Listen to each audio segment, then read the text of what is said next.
আসসালামু আলাইকুম সবাইকে লার্ন ইংলিশ উইথ সাব্বির চ্যানেলের পক্ষ থেকে স্বাগতম। তো আজকে আমরা নতুন আরেকটা কবিতা নিয়ে আলোচনা করব, দ্য স্যান্ড অফ ডি। আশা করছি এই কবিতাটার সম্পূর্ণ আলোচনা যদি আপনারা মনোযোগ সহকারে শোনেন, পরীক্ষায় আপনারা খুব সহজেই প্রশ্নগুলোর উত্তর করতে পারবেন এবং আশা করি কোনো ধরনের কোনো সমস্যা আপনাদের ফেস করতে হবে না, কারণ এই কবিতাতে আমি খুব সহজ স্বাবলম্বী ভাষায় কবিতার প্রশ্ন থেকে শুরু করে কবিতার লাইন বাই লাইন বাংলা ব্যাখ্যা সহ আলোচনা করার চেষ্টা করব। তো আশা করি আপনাদের ধৈর্য সহকারে এটা শুনবেন এবং শোনার পরে আপনাদের যাবতীয় যত কনফিউশন আছে আশা করি দূর হবে ইনশাল্লাহ।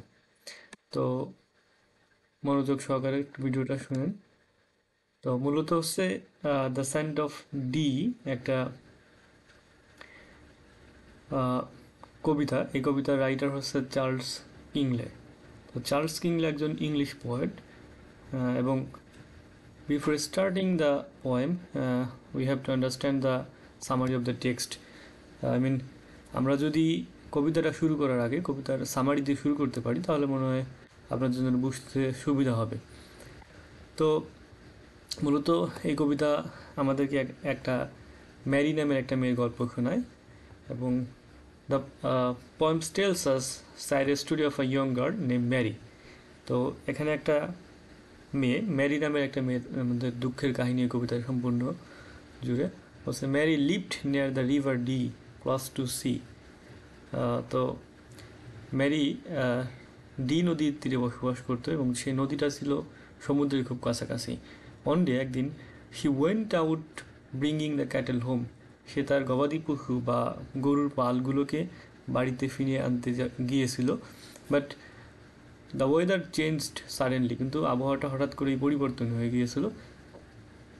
দের ওয়াজ এ স্ট্রং ওয়াইন্ড, এবং সেখানে শক্তিশালী বাতাস ছিল, অ্যান্ড হাই ওয়েভস, এবং উঁচু ঢেউ ছিল। The water from the river and the sea covered the sand, এবং ওই নদীর যে বা সমুদ্রের যে পানি অ্যান্ড দ্য সি এবং সমুদ্র কভার্ড দ্য স্যান্ড, মানে বালি, সমুদ্রের যে বালি ছিল ওই বালিকে কভার করে নিয়েছিল, মানে ঢেকে দিয়েছিল। Mary could not come back, Mary এবং আর ফিরে আসতে পারেনি। The waves carried her away, এবং ওই ঢেউ ম্যারিকে ভাসিয়ে নিয়ে যায়। The people looked for her, এবং মানুষ মানে তাকে খুঁজে তারপরেও। And they called her named, এবং তার নাম ধরে ডাকে, বাট হি নেভার রিটার্ন, এবং সে কখনোই আর ফিরে আসে না। The sea took her life, এই সমুদ্র তার জীবন নিয়ে গিয়েছিল। The poem ends with a very sad feeling, কবিতাটা শুরু হয় একটা খুবই দুঃখের অনুভূতির মধ্য দিয়ে। It shows how nature can be not only beautiful but also dangerous. এটা আমাদেরকে দেখায় প্রকৃতি শুধুমাত্র সুন্দরী হতে পারে না, এটা ডেঞ্জারাস, আমাদের জন্য হুমকি স্বরূপও হতে পারে। তো এখানে মূলত কবিতাটা আমরা পুরোপুরি যদি আরেকবার একটা সামারি করি, যে ম্যারি নামের একটা মেয়ে, সে হচ্ছে ডি নদীর তীরে বসবাস করতো এবং নদীটা ছিল খুব সমুদ্রের কাছাকাছি। তো একদিন সে গবাদি পশুর পালকে বাড়িতে ফিরিয়ে আনতে যায়, কিন্তু হঠাৎ আবহাওয়ার পরিবর্তন হয়ে যায়। তো আবহাওয়ার পরিবর্তন হওয়ার কারণে এবং আবহাওয়ার যেই বাতাসটা হচ্ছিল, তখন বাতাসটা খুবই শক্তিশালী ছিল এবং সমুদ্রের খুব উঁচু ঢেউ হচ্ছিল এবং ওই উঁচু ঢেউগুলো আসলে যে স্যান্ড ছিল, বালি ছিল, ওই বালিগুলোকে কভার করে ফেলছিল, ঢেকে ফেলছিল, এবং ম্যারি আর কখনো বাড়ি ফিরে আসতে পারে নাই, কারণ ওই সমুদ্রের যে ঢেউ, ওই ঢেউ ম্যারিকে ভাসিয়ে নিয়ে গিয়েছিল।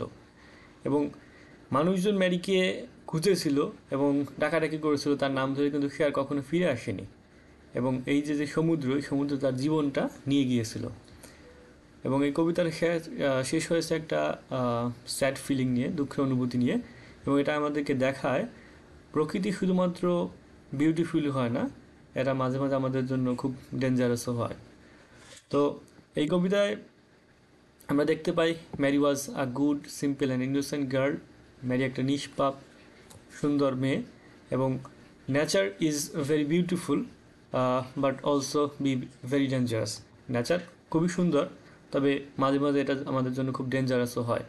এবং পরবর্তীতে আমরা দেখতে পাই যে human life is a small helpless in front of strong natural forces like sea. মানুষের জীবন খুবই ছোট এবং অসহায়, মানে শক্তিশালী যে প্রাকৃতিক ফোর্সেস, মানে প্রাকৃতিক যে বিষয়গুলো আছে যেমন সমুদ্র, বন্যা, এরকম আরও যে বিষয়গুলো, ঘূর্ণিঝড়, ভূমিকম্প, এগুলোর কাছে কিন্তু মানব জীবন খুবই অসহায়। হ্যাঁ, তো এই কবিতার যে সেটিং বলতে আমরা টাইম প্লেস, টাইম মানে এই কবিতাটা যেখানে সেট হয়েছে, যেই প্লেসটা, যেই জায়গাটা, সেটা হচ্ছে the D river and the C শোর। এবং টাইম যদি আমরা বলি, এটা simply tells us that the time is in the evening, because আমরা গবাদি পশুর পালগুলোকে কখন বাড়িতে ফিরিয়ে আনতে দেখি? যখন বেলা ডুবে যায়, বিকালের পরে, সন্ধ্যার দিকটায়। তো এখানে অনুমান করা যায় যে এখানে কবিতার টাইম সেটিং যেটা, সেটা হচ্ছে ইভিনিং। এবং Mary is going to bring the cattle home which is usually done at sunset, যেটা সূর্য ডুবার সময় আসলে করা হয়। এবং এই কবিতায় আমরা দেখতে পাই যে কবিতায় যে মুডটা ব্যবহার করা হয়েছে, এবং মুডটা ছিল হচ্ছে ইমোশনাল, এবং কবিতার টোন ছিল হচ্ছে fair and tension, deep sadness. Because কবিতাটা জুড়েই আমরা একটা ফেয়ারফুল টেনশন পাবো। কবি আমাদের মধ্যে এক ধরনের টেনশন জাগানোর জন্য এই টোনটা ব্যবহার করেছে। এবং পরবর্তীতে আমরা যদি ক্যারেক্টারের কথা আলোচনা করি, আমরা এখানে দুই ধরনের ক্যারেক্টার দেখতে পাবো। একটা হচ্ছে ম্যারি, যে মেয়েটা মূলত সমুদ্রের ঢেউয়ে হারিয়ে যায়। এবং পরবর্তীতে আমরা দেখতে পাবো ভিলেজার্সদের, গ্রামবাসীদের, মূলত যারা হচ্ছে বোটম্যান, যারা ম্যারির যেই লাশটা ছিল, সেই লাশটা তারা বহন করে কবরের পাশে দাফন করে, এবং পরবর্তীতে তারা ম্যারির ডাক শুনতে পায়। পরবর্তীতে ইমেজারি, কবিতায় ইমেজারি হিসেবে, মানে ছবি, মানে আমাদের মাইন্ডকে ভিজুয়ালাইজ করার জন্য কবি কিছু ইমেজারি ব্যবহার করছেন, ছবি ব্যবহার করছেন, যেগুলো আমাদের কল্পনায় আমরা এই কবিতা পড়ার সময় দেখতে পাবো। দ্য উইট স্যান্ডস, ভেজা বালি, দ্য রাইজিং টাইড, স্রোত আমরা দেখতে পাবো, উড়ন্ত স্রোত। এবং পরবর্তীতে সি ওয়েভ, সমুদ্রের ঢেউ, এবং ভিলেজার্সদের ডাক, ম্যারিকে তারা লাস্টে আমরা দেখবো যে তারা ম্যারিকে ডাকতেছে, ম্যারির ডাক শুনতে পাচ্ছে আর কি। আচ্ছা, থিমেটিক আলোচনা করার আগে আমরা কবিতাটা একটু পড়ে আসি। Okay, let's start the poem. O Mary, go and call the cattle home. O Mary, যাও এবং গরুগুলোকে ফিরিয়ে নিয়ে আসো। And call the cattle home, এবং গবাদি পশুর পাল বা গরুগুলোকে বাড়িতে ফিরিয়ে নিয়ে আসো। And call the cattle home, এবং পশুর পালগুলোকে বাড়িতে ফিরিয়ে নিয়ে আসো।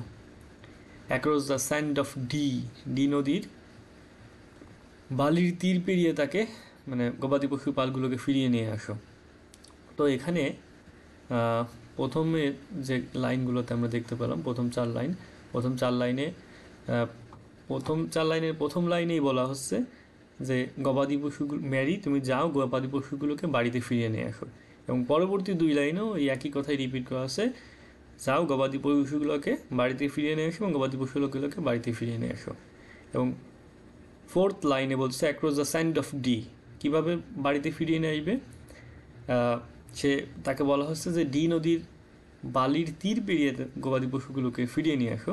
তো এখানে কবিতার প্রশ্ন হতে পারে, how did Mary bring the cattle home? Mary গবাদি পশু পালগুলোকে কীভাবে নিয়ে আসবে? অথবা where did Mary bring the cattle home, গবাদি পশু পালগুলোকে কীভাবে নিয়ে আসবে? তো আমাদেরকে উত্তর করতে হবে across the sand of Dee নদীর বালির তীর পেরিয়ে এসে গবাদি পশুগুলোকে নিয়ে আসবে। তো পরবর্তীতে আমরা পরবর্তী লাইনে পাবো দ্য ওয়েস্টার্ন ওয়াইন্ড মানে হচ্ছে আপনার বাতাস, আর ওয়েস্টার্ন মানে হচ্ছে পশ্চিমা। তো পশ্চিম দিকের বাতাস বা পশ্চিমা বাতাস ওয়াজ ওয়াইল্ড বলতে হিংস্র, বন্য। তো এখানে পশ্চিমে যে বাতাস ছিল, সেই বাতাসটা ছিল খুবই হিংস্র। And dank with foam, dank মানে হচ্ছে ভেজা, ড্যাঙ্ক উইথ ফোম বলতে ফেনায় ভেজা ছিল। The western wind was wild and dank with foam, পশ্চিমা বাতাস ছিল হিংস্র এবং ফেনায় ভেজা। And all alone went she, এবং ম্যারি একাকেই সেখানে গেল। The western tide crept up along the sand, western tide, tide মানে হচ্ছে জোয়ার, যে পশ্চিমা যে জোয়ার, crept up along the sand,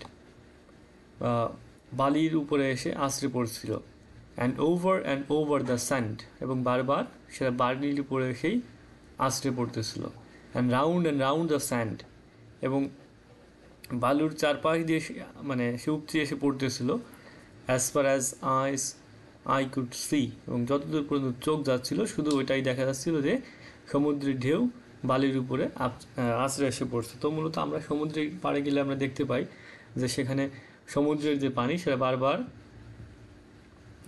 বালির উপরে এসে আছড়ে পড়ে, এবং যতদূর পর্যন্ত আমাদের চোখ যায় ততদূর পর্যন্ত আমরা দেখতে পাই যে সমুদ্রের স্রোত বালির উপরে এসে আছড়ে পড়ছে, এবং সেটা মানে আমরা খুব যতদূর পর্যন্ত চোখ যায় আমরা ততদূর পর্যন্ত এই বিষয়টা দেখতে পাই। তো পরবর্তীতে এই প্যারাটা যদি আবার আরেকবার রিপিট করা হয় তাহলে দেখেন বলতেছে, the western wind was wild and dank with foam, পশ্চিমা যে বাতাস সেটা ছিল ওয়াইল্ড, হিংস্র ছিল, অ্যান্ড ড্যাঙ্ক উইথ ফোম, এবং ফেনায় ভেজা ছিল, and all alone went she, এবং সেখানে সে একাকী গিয়েছিল, মেরি পশুগুলোকে, গবাদি পশুগুলোকে ফিরিয়ে আনতে সে একাকী গিয়েছিল। The western tide crept up along the sand, এবং পশ্চিম দিকের যে বাতাস বা স্রোত, জোয়ার, তো টাইড মানে জোয়ার, পশ্চিমা যে জোয়ার, crept up along the sand মানে বালুর উপর দিয়ে আসছিল, অ্যান্ড ওভার দ্য স্যান্ড, এবং বারবার সে বালুর উপর দিয়ে আসতেছিল, ছড়িয়ে পড়তেছিল, অ্যান্ড রাউন্ড দ্য স্যান্ড, এবং বালুর চারপাশ দিয়ে সে আছড়ে পড়ে বালুকে ঢেকে দিচ্ছিল, as far as eyes could see, এবং যত পর্যন্ত চোখ যাচ্ছিল। The mist came, rolling mist, rolling means ঘূর্ণায়মান, রোলিং মানে হচ্ছে ঘূর্ণায়মান, এবং মিস্ট মানে কুয়াশা, রোলিং মিস্ট মানে হচ্ছে ঘূর্ণায়মান কুয়াশা। The rolling mist came down, ঘূর্ণায়মান কুয়াশা নেমে এসেছিল, কেম ডাউন বলতে নেমে আসা, অ্যান্ড হিড দ্য ল্যান্ড, এবং হিড মানে হচ্ছে ঢেকে ফেলা, দ্য ল্যান্ড মানে ভূমি, এবং চারপাশের যে ভূমি ছিল সেটাকে ঢেকে দিচ্ছিল, and never home came she, এবং সে আর কখনো ফিরে আসলো না। এখানে ম্যারির কথা বলা আছে যে ম্যারি আর কখনো ফিরে আসে নাই।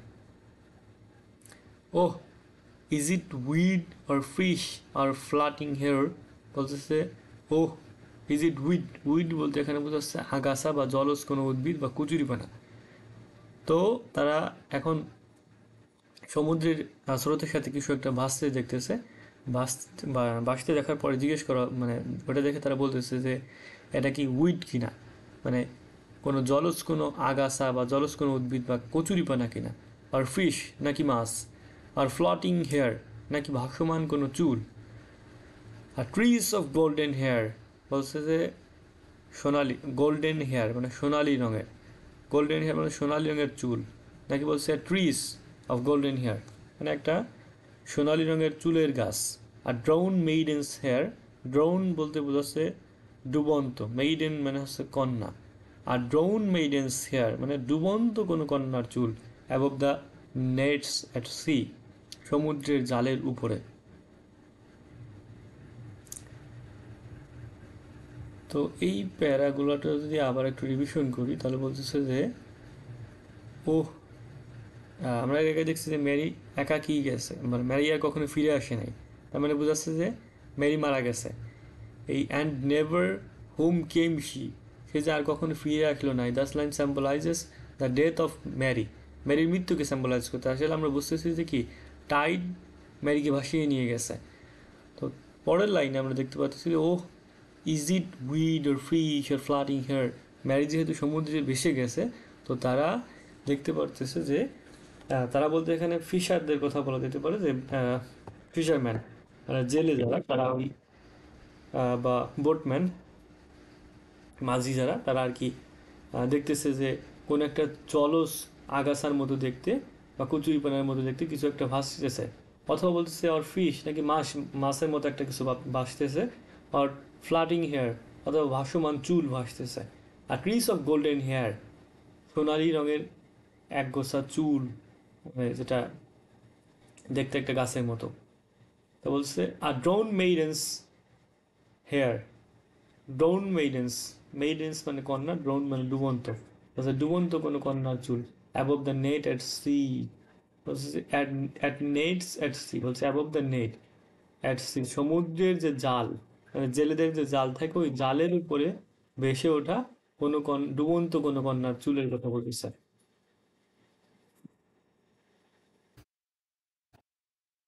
আচ্ছা, পরের লাইনে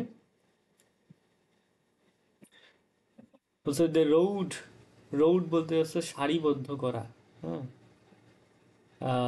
রোড হার তাকে সারিবদ্ধ করলো, মানে সমুদ্রের ঢেউ তো সে ভেসে গিয়েছিল, ওই ভেসে যাওয়ার ম্যারিকে তারা একটা সারিবদ্ধ করলো, and her in across the rolling foam, মানে এই যে ঘূর্ণায়মান যে ফেনা ছিল ওই ফেনার মধ্যে তাকে সারিবদ্ধ করে নিয়ে আসা হচ্ছে। The the cruel crawling foam, crawling বলতে বোঝাচ্ছে হামাগুড়ি দিয়ে আসা, ফোম মানে ফেনা, এই ফোমকে এবার ক্রুয়েল বলা হচ্ছে। কেন ক্রুয়েল বলা হচ্ছে? কেন এই ক্রুয়েল ফোমটাই একটা ইনোসেন্ট গার্ল ম্যারির জীবনকে কেড়ে নিয়েছে, এই কারণে এখানে বলা হচ্ছে দ্য ক্রুয়েল ক্রাউলিং ফোম, নিষ্ঠুর হামাগুড়ি দিয়ে আসা ফেনা। কেননা এই ফেনাটা একটা নিষ্পাপ ম্যারির জীবন নিয়ে নিয়েছে। দ্য ক্রুয়েল হাংরি ফোম, এই নিষ্ঠুর ক্ষুধার্ত ফেনা যে কি করেছে, ম্যারির জীবন নিয়েছে। To to her grave beside the sea, এবং ম্যারির কবর দেওয়া হয়েছিল ওই সমুদ্রের পাশে। But still the boatman hear the call the cattle home, কিন্তু জেলেরা আজও ম্যারির ডাক শুনতে পায়, মানে গরু ডাকার যে আওয়াজ, কল দ্য ক্যাটেল হোম, এই আওয়াজটা তারা এখনো শুনতে পায় across the sand of Dee, Dee নদীর বালুর তীর জুড়ে। তো এই প্যারাটা যদি আবার আমরা পড়ি, তো এখানে বলতেছে যে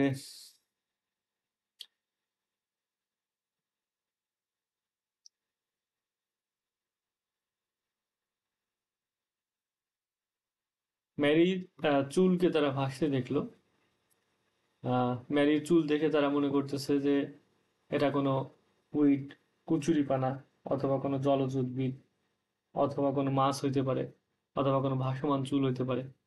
এবং আবার তারা বলতেছে যে এটা হয়তো কোনো একগোছা চুল হইতে পারে, অথবা ডুবন্ত কোনো কন্যার চুল হতে পারে এটা। তো এরপরে পরবর্তী লাইনে বলতেছে যে এটা above the net at sea, এবং এটা তারা দেখতে পাচ্ছিল সমুদ্রের জালের উপরে, মানে জেলেদের সমুদ্রের যে জাল পাতে জেলেরা, এই জালের উপরে এটা ভাসমান ছিল। অথচ মৎস্যজীবীদের জালের উপর এটা ভাসছে। And was never salmon yet that শোন সো ফেয়ার, এবং কোনো স্যামন মাছও এত সুন্দর করে কখনো ঝলমল করে না। এবং the stakes of D, stakes মানে হচ্ছে খুঁটি, মানে ডি নদীর খুঁটির মধ্যে দিয়ে স্যামন মাছও এত সুন্দর করে কখনো জল জল করে না যত সুন্দর করে ওই ডুবন্ত কর্নার চুল জল জল করতেছিল। They rowed her in across the rolling foam, তারা তাকে ফিরিয়ে নিয়ে আসলো ওই রোলিং ফোম, ঘূর্ণায়মান ফ্যানার মধ্য দিয়ে। দ্য ক্রুয়েল ক্রাউলিং ফোম, এবং এই যে ফোম ফেনা, এই ফেনাকে এবার বলা হচ্ছে নিষ্ঠুর ক্রাউলিং, হামাগুড়ি দিয়ে আসা ফেনা। দ্য ক্রুয়েল হাংরি ফোম, নিষ্ঠুর ক্ষুধার্ত ফেনা। এখানে এখানে ফেনাকে ক্রুয়েল বলা হচ্ছে, ক্রাউলিং বলা হচ্ছে, হাংরি বলা হচ্ছে, কেননা সে একটা ইনোসেন্ট মেয়ের জীবন নিয়ে নিয়েছে। তো পরবর্তীতে বলা হচ্ছে যে two her grave beside the sea, এবং সমুদ্রের পাশেই তাকে দাফন করা হলো, কবর দেওয়া হলো। কিন্তু স্টিল দ্য বোটম্যান, যারা মাঝি, সরি, হ্যাঁ বোটম্যান মাঝি, hear the hear her called the cattle home, তার যে গবাদি পশুর বা গরু ফিরিয়ে আনার যে ডাক, সে ডাক এখন শুনতে পায় across the sand of Dee, Dee নদীর বালুর তীর জুড়ে। তো আজ এ পর্যন্ত, এই ভিডিওতে এ পর্যন্তই থাক। আমরা পরবর্তী ভিডিওতে কবিতার থিমেটিক যে আলোচনা, কবিতার থিমগুলো নিয়ে আলোচনা করবো, এবং টেক্সটুয়াল যে কোশ্চেন আছে এই কোশ্চেনগুলোর খুব সহজ অ্যান্সার দেওয়ার চেষ্টা করব। তো সবাইকে থ্যাংক ইউ, পরবর্তী ভিডিও দেখার আমন্ত্রণ জানিয়ে আসসালামু আলাইকুম।